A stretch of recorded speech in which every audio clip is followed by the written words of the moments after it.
allow. So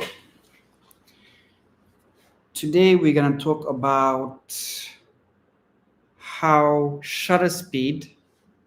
So shutter speed on my camera is controlled by this one over here. So here at the bottom you can see how my shutter speed is being affected. 1 over 750, 1 over 1000, so on and so forth. So basically my shutter can go up to 3200 and can go as low as I think it's 15. No, it's more, it's bulb. So I can go, as long as I press the button, the shutter will stay open. But if I don't want to do that, it can stay open until 30 seconds. So you can see how the exposure changes as my shutter speed goes down. So the slower the shutter speed, the less amount of light will enter your camera lens, which will then hit your sensor. So what a lot of people do mistakes on this setting on their camera is they don't take care of the focal length of the lens that they're using. So if you have a 24 millimeter lens, you want to have your shutter speed at least at 50 or above. So because there's not a 1 over 50, the closest one's going to be 1 over 60. And that's going to just ensure that your photo is crispy, clear, while hand holding it. So you can see I took the picture here now. It is nice and clear. There is no blurring. There's no nothing of the sort. And we're good to go. Now, let's say I zoom in all the way, which is going to make this 240 millimeter. And I'm going to keep it at the same shutter speed. Let's see if I just move it a little bit while taking a picture. So it's still okay-ish. It's not super bad. But if you focus on something quite small and you really want to get the detail of that item, which is most of the time it'll be someone's eye or a logo on a car or a fine design on a building or a small insect that you're trying to capture. So I mean, it all depends on what you're trying to capture. But if you're going at 240 millimeters, so that's your full range of your lens that you're using, you want to do at least double. So it's going to be around 500. 500 should be more than sufficient. The thing is with that, right, you also need to keep in mind the amount of light that you're having in your surroundings. So if you're using flash, amazing, you can set the amount of light that you need in that amount of time. If you're out and about using natural light, or maybe you're photographing inside a closed basketball court and the light isn't that great, that might cause you to have to bump up your ISO. So in that case, if you don't have enough light, for me, I'm very fortunate. My camera can go up to 200K ISO, so 204800, which is quite high. I'm just going to quickly take a picture on that. And then most of you will be like, yeah, the noise is going to be super bad and everything. And you're right. It's pretty shit. It's pretty shit. Don't know if you can see it properly, but it is not good. It's not a good picture. It's not a good picture at all. So you're going to have to play with that. Another option that you can do is, instead of blowing out your ISO, you can put your ISO, I wouldn't go past even 12,800. I would not try to push, but let's drop down the f-stop. So your aperture, if you have a prime lens that's a 2.0 prime lens or 1.8 prime lens, that's great. You're gonna have a lot of light being able to come into your lens, and you're not gonna have to worry so much about your ISO. If you want to get that bokeh effect, the lower your ISO, the lower your f-stop, the better that will be as well. So for portraits or for subject shooting that you want a blurry background, the lower your f-stop, the better. But if you want to have something like a landscape, you're going to want to bump it up to, I would say, anywhere between 6.7 and 11. So let's say I want to get most of the things in focus, background, foreground, everything in between.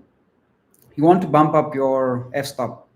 That's going to make sure that your sensor is able to capture all the detail that's in the scene. It's going to limit the amount of blurriness in your picture. Um, Another option is if you use a tripod, you can um, take different focal points in the picture. So if you don't want to use a big f-stop, you just take maybe 5 or 6 pictures, and every picture you pick a point on the screen if you have a touch screen, or you use your cursor, and you select 5 different points. So your closest foreground, your middle foreground, your high foreground, then you go to your front background, your mid background, and your really far background. So that's maybe 6 pictures, and then what you can do after that is you go into your editing software, you import it into Lightroom, you highlight all of them, and you say import as layers into Photoshop. That will then import everything into Photoshop. You highlight all of the pictures again, and then you'll say auto align. You go to edit, auto align. After you do that, you then go blend picture together. So then it will automatically blend all the focal points in the picture. So it will select all the in focus areas of each picture and merge it into one picture.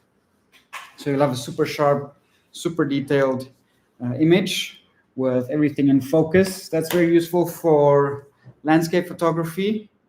A lot of people use that.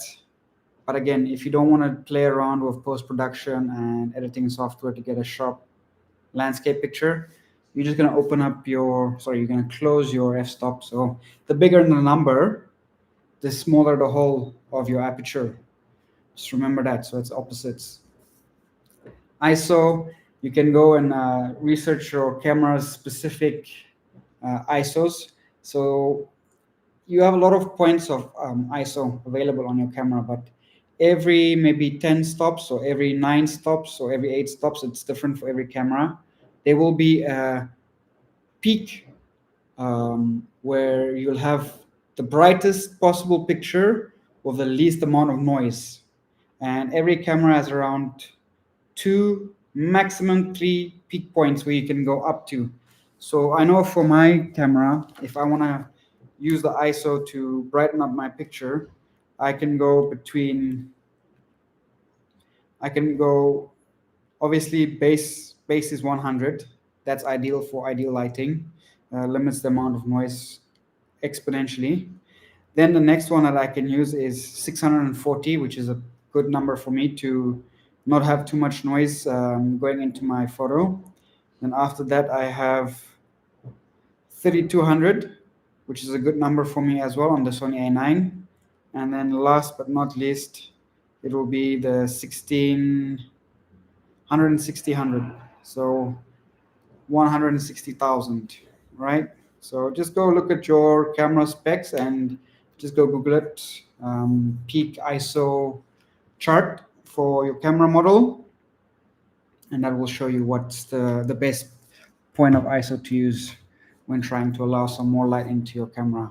With the newer updated cameras with all the AI chips in it and all the new mechanics that you have available to it inside the camera, you can really start pushing the ISO levels on your camera. A lot of people are a bit worried about that when I start photography. I remember when I first got my A9, I've never touched a DS mirrorless camera in my life, and I just put it in manual because I try to force myself to learn the dials and the gadgets and everything that's on it. And I keep on taking photos, and it's so blurry, it's so granular, it's so grained out, and I'm like, wow, did I just buy, because I bought it secondhand? So I was like, did I buy a fucking dud? Did I buy a broken camera? But then when I switched it over to automatic, beautiful pictures, amazing. Um, and even though I know if I use automatic on this camera, 90% of the pictures are going to be amazing. But for me, the art of photography is learning how to use every component on your camera to your advantage, to get the perfect lighting, to get the perfect contrast, to get the perfect depth of field, and the moving, the motion effect. So you slow down your shutter speed, and let's say you take a picture of a running horse or a car or person. So you pan it, so you keep the person or the subject in the center. Your shutter speed is low, but because you're following the subject with your camera, it stays in focus and stays sharp, but the surrounding is all blurry. Or one of the videos I put up earlier on my YouTube channel today was just a fire hydrant, and I was just fully focused on that, completely still, and there was just cars and people passing by. So I took about, I don't know, maybe around 20 pictures or 30 pictures, and then I did a stop motion animation, which I did zero point 0.2 seconds per picture on CapCut, and it gave me a nice little effect, stop motion effect video. And it's super simple to use, super simple to um, create, and people love this kind of videos. One of my most favorite videos I've made up until now was of the mosque, where I used the focal length of my 24 to 240 lens, where every maybe 10, so I would go 24, then I would go 34, 34, 44, or 45, 55. So you get what I mean. It's like every step up. Then I would take a picture, but I would keep the focus right in the center, and that wouldn't change. And then I would zoom in and zoom out, and then I would do a stop motion of that, and it's like a really zoom in, zoom out effect. Really cool effect. One of my favorites to use when I make videos. And once you get the whole of it, once you understand the mechanics of all of it, it's really fun to make. And you find yourself just taking pictures of random things and animating it in a stop motion.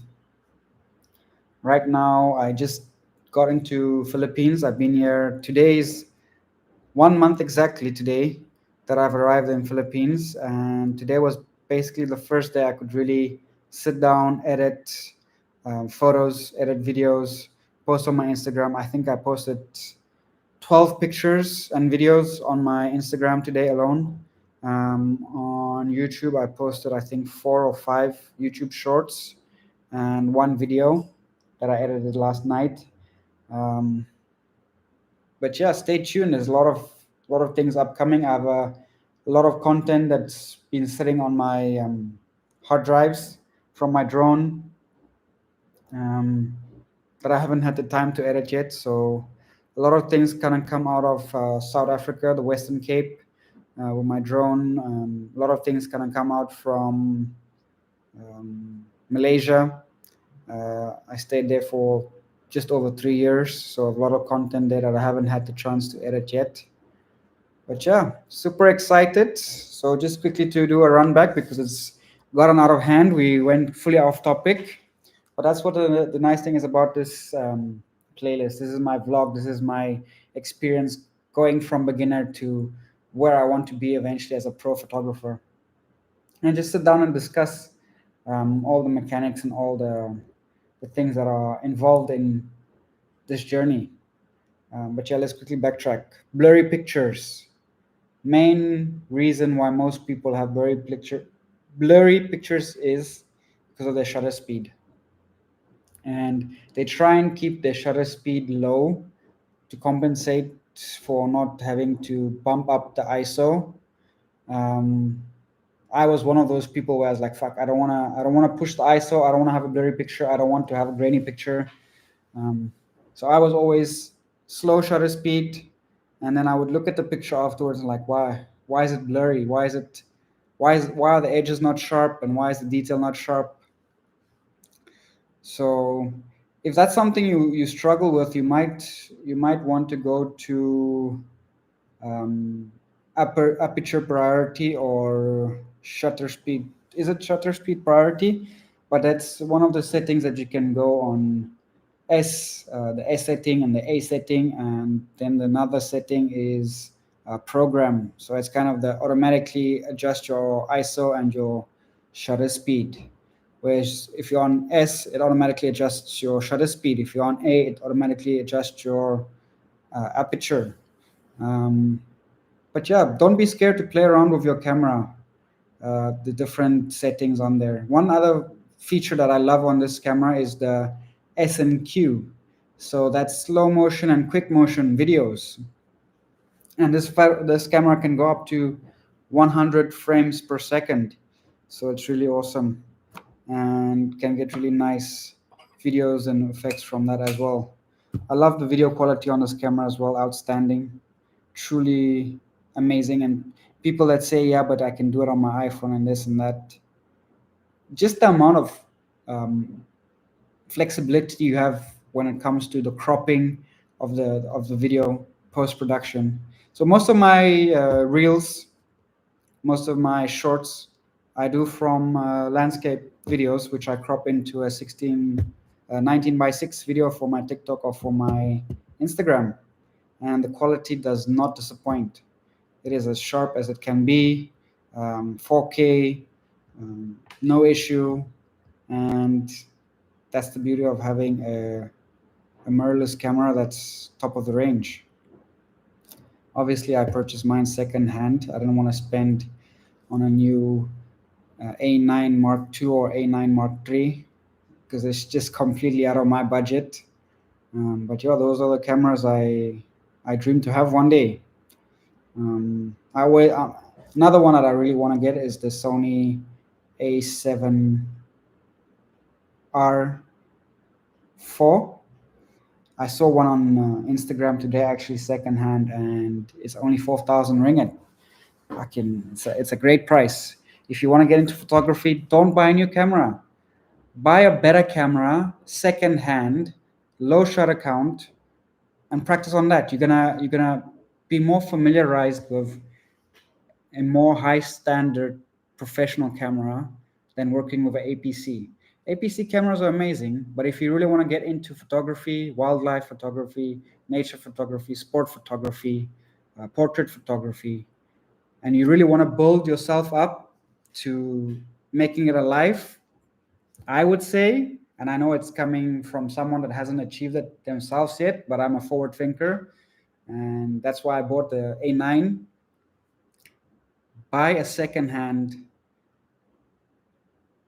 like top of the range camera from the brand, whichever brand you like to use. So either buy a secondhand Canon, what is it, the R5, or buy the Nikon Z6 or the Z8 secondhand.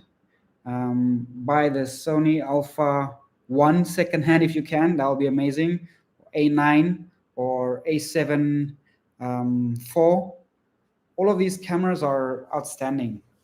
Fuji, I'm not sure the model number on the Fuji, but Fuji is also amazing. You have, what else do you have? Leica. Leica is pretty expensive though. But yeah, just get secondhand lenses. I don't have any brand new lenses. I haven't had the opportunity to unbox my own lens, and that's okay. I know the day will come, and when it does, it'll feel amazing.